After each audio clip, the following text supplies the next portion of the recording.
الله ربي والإسلام ديني ومحمدا رسول الله. Ya, yang pertama kepada Ibu Fitri untuk menanyakan apa yang ingin ditanyakan kepada guru kita. Silakan Ibu.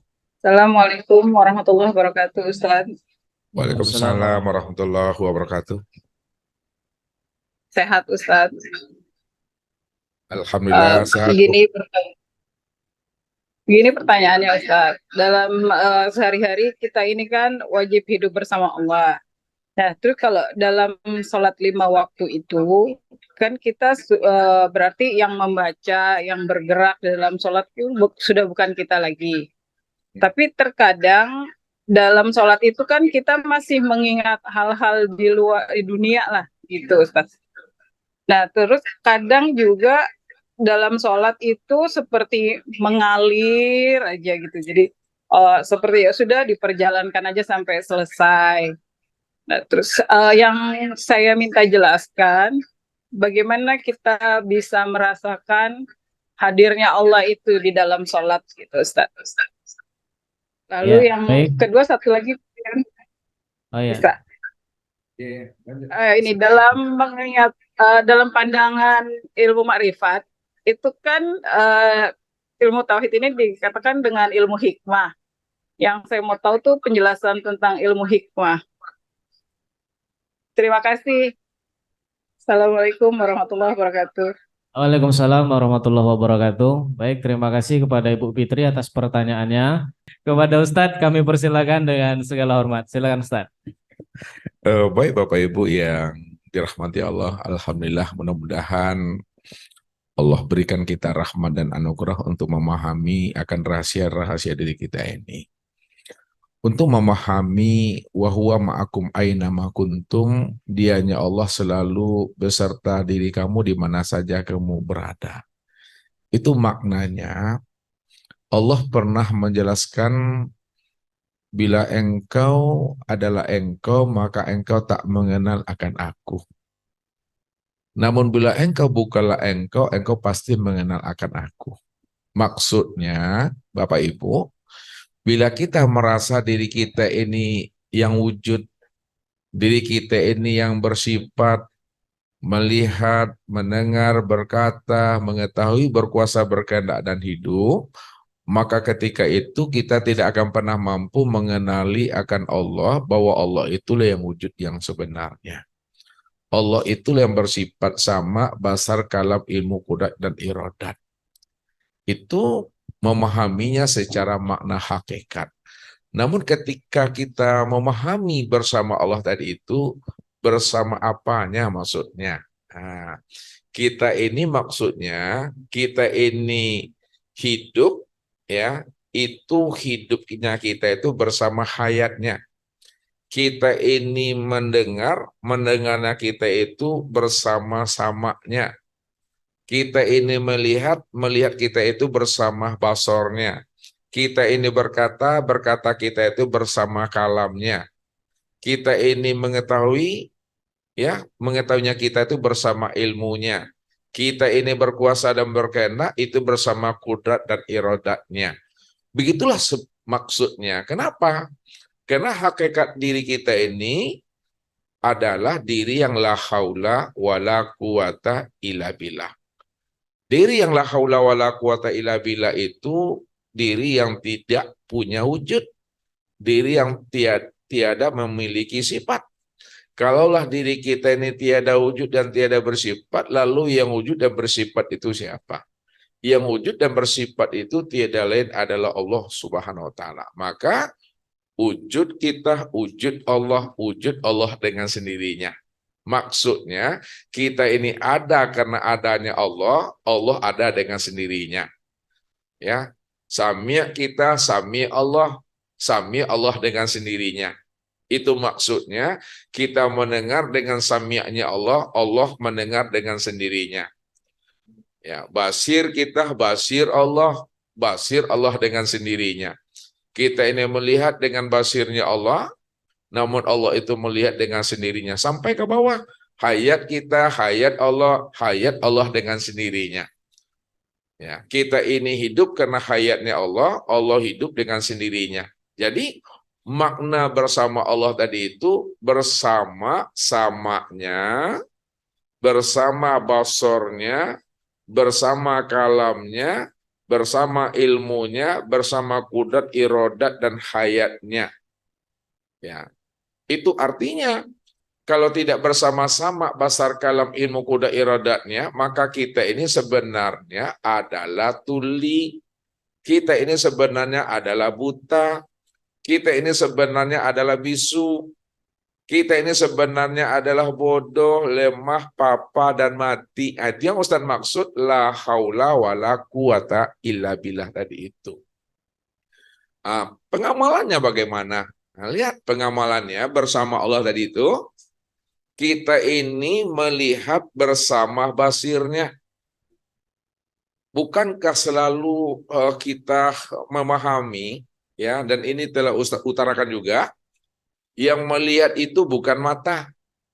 Mata ini adalah alat untuk melihat.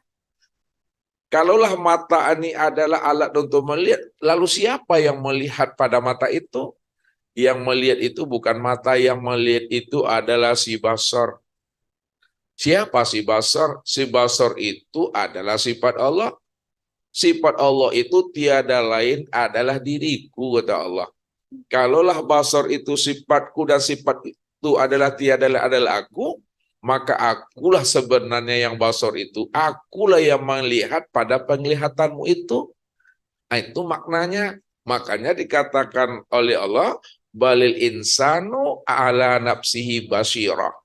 Ya, bahwa sesungguhnya akulah yang melihat pada penglihatanmu itu.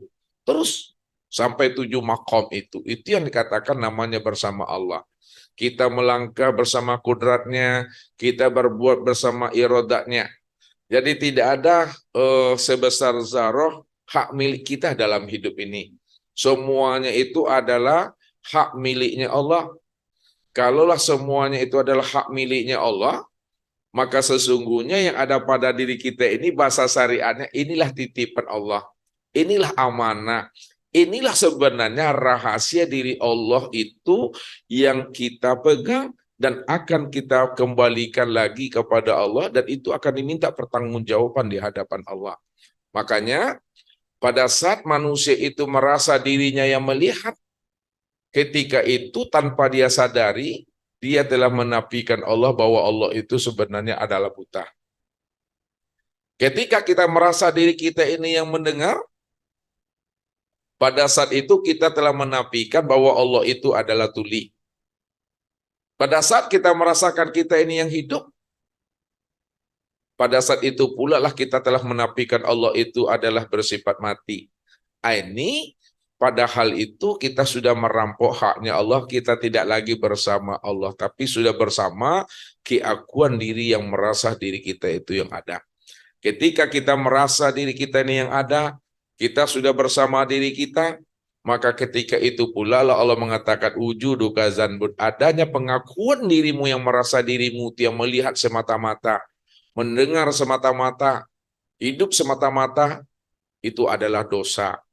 Itulah yang katakan namanya najis batin itu. Najis batin itu tidak akan pernah bisa dibersihkan, walaupun itu dengan 7 lautan, 7 samudera. Namun najis batin itu baru bisa bersih pada saat kita keluar daripada keakuan diri kita, yang merasa diri kita ini yang bersifat wujud dan yang bersifat hidup, melihat, mendengar, berkata, mengetahui, berkuasa, berkehendak, dan hidup. Itulah sebenarnya kalau kita mampu memahami hidup bersama Allah itu, keluarlah kita dari keakuan diri kita, ketika itu kita telah bersama Allah namanya. Itu pertama. Yang kedua, sebenarnya Bapak Ibu pada makom duduknya di ma'rifat, sejak mula jadinya Bapak Ibu tidak pernah ada. Kapan diri kita tidak pernah ada sejak mula jadinya? Sejak Allah itu wujud, sejak Allah itu hayat, Sejak Allah itu sama basar kalam ilmu qudrat iradat itu, sejak Allah itu bernama dengan nama Allah, sejak Allah itu dikatakan sebagai Tuhan, sejak itulah sebenarnya diri kita tidak pernah ada itu.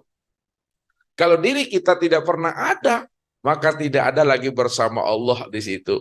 Kalau diungkapkan juga bersama Allah, maka kenalilah diri kita ini. Diri kita ini yang disebut namanya wujud Allah. Sedangkan wujud Allah itu tiada berpisah dengan dirinya Allah. Makanya dirinya bernama Allah, wujud dirinya bernama Muhammad. Maka kalau dipahami siapa yang bersama Allah itu, yang bersama Allah itu adalah wujud dirinya. Karena wujud dirinya itu tiada lain nyatanya memandang akan dirinya. Kalaulah kita beri namanya yang bersama Allah itu, wujud dirinya itu yang bernama Muhammad, dirinya itu yang bernama Allah. Muhammad bersama Allah. Nah, kita cairkan ke bawah. Siapa Muhammad? Siapa Allah? Muhammad bagi Allah apa? Allah bagi Muhammad apa? Muhammad itu adalah sifat, Allah itu adalah zat. Jadi sifat itu tempat memandang nyatanya zat. Kalaulah sifat itu tempat memandang nyatanya zat, maka sifat itulah sebenar-benarnya yang zat itu sendiri. Nah, itulah maknanya zat dengan sifat, sifat dengan zat tidak pernah bisa diceraikan. Kalaulah kita buat suatu pemahamannya untuk memudahkan kita menyampaikan ilmu ini, yang dikatakan sifat itu adalah zat yang disifati. Kalaulah yang dikatakan sifat itu adalah zat yang disifati, maka sebenarnya sifat itu, itulah sebenar-benarnya yang zat itu yang sebenarnya. Makanya yang bersama Allah itu tiada lain adalah wujud dirinya. Itu maksudnya. Kalau kita sudah duduk pada maqam ma'rifat. Tapi ketika kita tidak mampu mengenal akan hakikat wujud yang sebenar-benarnya, maka masih ada dua wujud di situ. Wujud kita satu, wujud Allah satu. Padahal wujud kita ini nyatanya wujud Allah. Kalau wujud kita ini nyatanya wujud Allah, maka wujud kita inilah sebenar-benarnya yang Allah itu yang sebenarnya. Nah, duduk di marifat, memang tidak ada lagi kata dan suara untuk memahaminya. Ini yang disebut namanya bersama Allah. Kesimpulannya, kalau dibuat kesimpulannya, yang dikatakan bersama Allah itu adalah pada saat wujud kita telah lebur di dalam wujudnya Allah. Sifat kita telah lebur di dalam sifatnya Allah. Zat diri kita telah lebur di dalam zat dirinya Allah. Ya, sifat diri kita telah lebur ke dalam sifatnya Allah. Asma kita telah lebur di dalam asmanya Allah. Af'alnya kita telah lebur di dalam af'alnya Allah. Maka ketika itu namanya sudah bersama Allah. Memang Allah saja lagi yang nampak di situ. Ya, sifat Allah saja yang nampak di situ. Namun sifatnya berada di dalam zatnya. Ya, tak mungkin ada sifat kalau tidak ada zat. Maka zat itulah semata-mata yang ada. Kalau zat yang ada semata-mata, maka disitulah letaknya Allah itu bersifat qiyamuhu binafsi atau wahdaniyah itu. Hanya dia cuma yang berdiri semata-mata. Maka nampaklah fiilnya, nampaklah asmanya, nampaklah sifatnya, nampaklah zatnya. Kemana tempat memandang dan melihat nyatanya fiilnya, asmanya, sifat dan zatnya. Tempat memandang nyatanya zat, sifat, asma, dan af'alnya itu. Ini yang disebut namanya dengan insan. Karena insan ini tempat memandang nyata zat, sifat, asma, dan af'al Allah, maka disebutlah insan itu wujudullah atau ainullah. Hakikatullah. Wujud Allah, nyatanya Allah, itu yang sebenar-benarnya yang Allah itu yang sebenarnya. Makanya Ustadz selalu katakan, kalau kita sudah mengenal namanya insan, nah kita gunakan bahasa syariatnya. Insan dalam bahasa syariat, itu yang disebut namanya hamba Allah. Insan dalam bahasa tarikat, itu yang disebut namanya cermin Allah. Insan dalam bahasa hakikat, itu yang disebut wujudullah. Insan dalam bahasa ma'rifat, itu adalah Allah. Jadi hamba Allah yang dimaksudkan dalam bahasa syariat itu sebenarnya adalah wujud Allah dalam bahasa hakikat. Wujud Allah dalam bahasa hakikat itu sebenarnya bayang-bayang Allah dalam bahasa tarikat. Namun hakikat hamba Allah, wujud Allah, bayang-bayang Allah itu tiada lain adalah Allah itu sendiri dalam bahasa ma'rifat. Namun ketika kita telah mampu mengenal dan memahami rahasia insan itu tiada lain adalah Allah, maka ketika itulah kita sembunyikanlah rahasia diri insan itu di dalam insan itu sendiri. Karena rahasia diri insan itu tiada lain adalah Allah. Itu yang sebenarnya Bapak Ibu. Itu sudah bersama Allah namanya. Yang kedua, ilmu hikmah. Allah katakan yuktil hikmata mayasa wa mayuktal hikmata faqad utiya khairan katsira. Ya. Allah akan berikan namanya ilmu hikmah kepada orang yang ia pilih. Orang yang ia pilih itu itulah sebenarnya orang yang mendapatkan namanya ilmu hikmah. Siapa yang mendapatkan ilmu hikmah, maka terbukalah akan rahasia dirinya ini. Siapa rahasia dirinya dan siapa rahasia Allah itu. Ya, apa rahasia dunia dan apa pula namanya rahasia akhirat. Apa rahasia hidup dan apa pula namanya rahasia mati.